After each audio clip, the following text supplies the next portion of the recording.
Assalamualaikum warahmatullahi wabarakatuh. Alhamdulillahirabbil alamin. Nahmaduhu wa nasta'inuhu wa nastaghfiruh wa na'udzu billahi min shururi anfusina wa min sayyiati a'malina. May yahdihillahu fala mudilla lahu wa may yudlilhu fala hadiya lahu. Asyhadu an la ilaha illallah wa asyhadu anna Muhammadan abduhu wa rasuluhu la nabiyya ba'da. Kendati pun kemarin sudah dimulai kajian surah Al-Kahfi, tapi saya niatkan inilah hari pertama. Ingin mencicip puasa nasional. Kerunya karena anak sing tekan semua. Mari kita perbaiki lebih dahulu cara pandang kita terhadap surat Al-Kahfi yang populer ini. Segala sesuatu kalau populer akeh salahnya.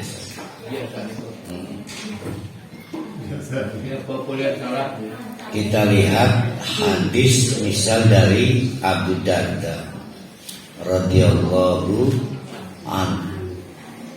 Qala Rasulullah sallallahu alaihi wasallam. Rasulullah bersabda, man hafidhu, siapa yang mau menjaga asyra ayatin minal kahfi, mau menghafal 10 ayat dari surat Al-Kahfi. Kita sepakati maksudnya 10 ayat awal, karena di situ introduction khutbah. Setelah 10 ayat cerita kisah.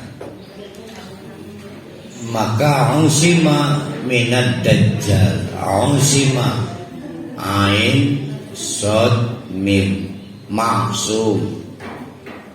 Sama maksum itu terjaga. Maka kata Nabi, usima minad dajjal, pasti akan dapat perlindungan, proteksi dari bahayanya fitnah dajjal. Ada lagi hadis yang sahih, misal dari sahabat Sa'id Al-Khudri radhiyallahu anhu, qala Rasulullah sallallahu alaihi wasallam, man qara'a surat Al-Kahfi. Nah, kalau tadi kalau punya hafalan 10 ayat, kalau ini siapapun yang qara'a surat Al-Kahfi, membaca surat Al-Kahfi yaumal jumu'ati, pada hari Jumat. Nah, di sini nggak diterangkan pagi, siang, sore, pokoknya Jumat. Kalau pagi sore nama rumah makan di depan calon. Masih ada lah ini. Masih. Saking kan. Sebelah BRI. Arahnya rumah makan pagi sore kan. Maka ada orang itu akan dipenuhi minan nur, berupa cahaya, bainal jum'ataini, dari Jumat ke Jumat, sehingga dijamin mual bakal kepetengan. Apa baik? Kepentingan di dalam, kepentingan mata, kegelapan hati, jembar. Nah, ini hadis sahih. Berarti ini soal di akhir zaman nanti ada makhluk bernama Dajjal. Di akhir zaman digambarkan makhluk ini memiliki kemampuan adidaya dalam hal kecepatan, tidak ada yang mengalahkan. Dalam hal kecepatan berpindah dari satu tempat ke tempat lain. Dalam hal kemampuan mewujudkan sesuatu, tidak ada tandingannya. Sampai digambarkan seperti kemarin kita ceritakan, pengen udan nunjuk langit, udah turun.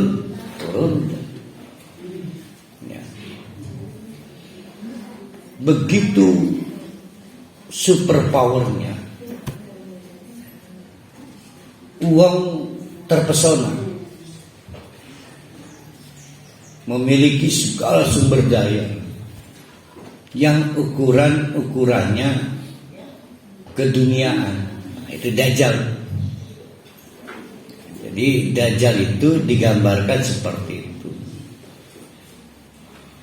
Nanti di akhir zaman ada makhluk seperti itu. Nanti di akhir zaman.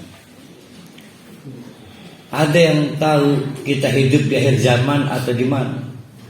Tapi nabinya keburu memerintahkan kita mencari cara agar tidak terbawa arus pada makhluk bernama Dajjal itu.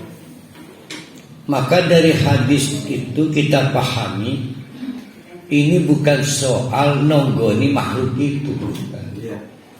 Tapi soal bagaimana kita tidak terbawa arus hal-hal yang Dajjal memang membangun pesona yang serba dunia. Surat Al-Kahfi adalah surat yang menyadarkan kita segala sesuatu yang di dunia itu fana,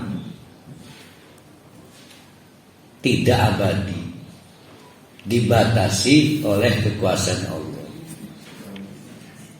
Itulah kenapa nanti khutbahnya seperti itu, kisah-kisahnya juga seperti itu. Mari kita lihat secara sepintas, misal kisah para pemuda itu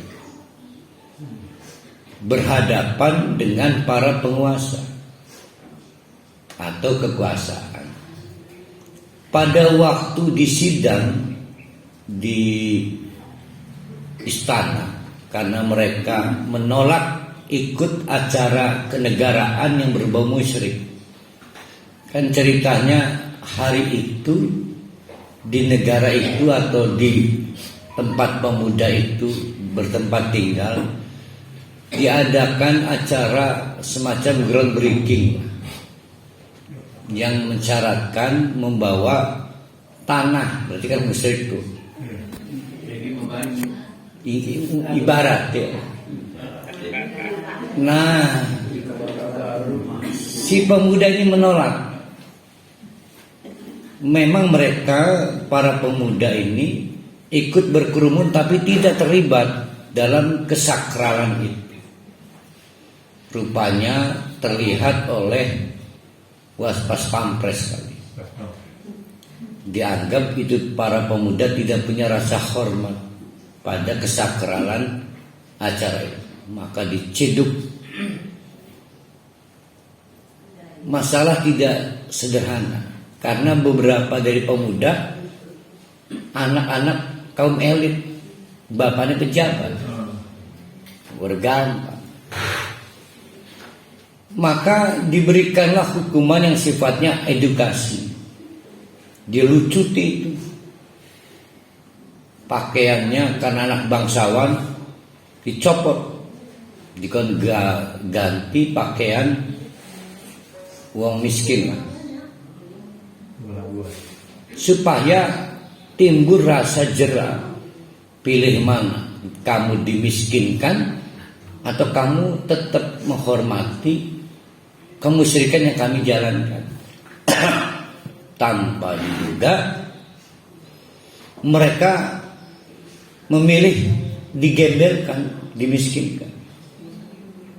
Tetap di jalan tauhid. Cerita dimulai dari situ.